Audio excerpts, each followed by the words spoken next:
ইনশাআল্লাহ এই এলাকা থেকে তুলি নির্বাচিত হলে পরে স্বাভাবিকভাবে বিএনপি সরকার গঠন করলে পরে স্বাভাবিকভাবে আমাদের কাজ করতে ইনশাআল্লাহ সুবিধা হবে এবং আমরা তুলির মাধ্যমে বিএনপি সরকার যত দ্রুত সম্ভব এই তুরাগ নদীর উপরে ইনশাআল্লাহ সেই ব্রিজ স্থাপন করবে।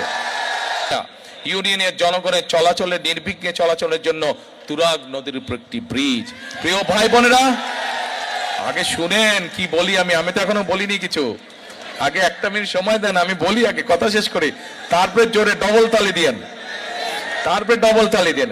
প্রিয় ভাই বোনেরা, বিগত 16 বছর আমরা দেখেছি মেগা প্রজেক্টের নামে মেগা উন্নয়ন হয়েছে, জনগণের কোনো উন্নয়ন হয়নি, জনগণের ভাগ্যের পরিবর্তন হয়নি।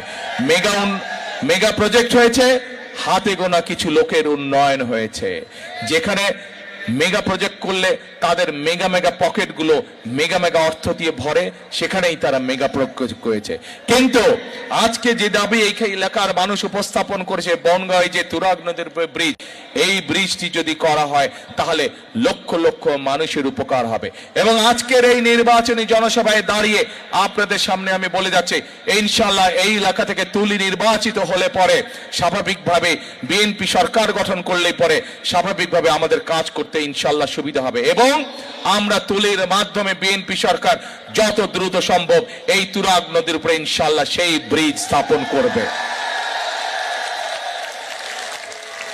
প্রিয় ভাই বোনেরা, প্রিয় ভাই বোনেরা, এই আস্তে আস্তে স্লোগান দিও না ভাই, তুমি স্লোগান দিলে আমি বক্তৃতা ভুলে যাব।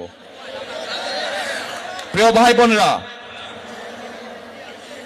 জুলাই শহীদদের আত্মত্যাগের বিনিময় তুলির ভাইয়ের মতন শত হাজারো ভাইয়ের, সুমনের মতন, তাদের মতন গুম হয়ে যাওয়া মানুষগুলোর আত্মত্যাগের বিনিময় আজকে বাংলাদেশের মানুষ তথা আমরা আজকে আমাদের ভোটের অধিকার ফিরে পেয়েছি, আমরা আমাদের কথা বলার অধিকার ফিরে পেয়েছি।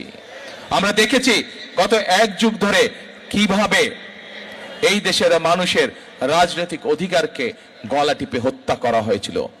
প্রিয় ভাই বোনেরা, তাদের বিরুদ্ধে জনগণের অবস্থান কি হয়েছে আমরা 5ই আগস্ট দেখেছি। এই দেশ থেকে তারা পালিয়ে যেতে বাধ্য হয়েছে। কিন্তু প্রিয় ভাই বোনেরা, একটি গোষ্ঠী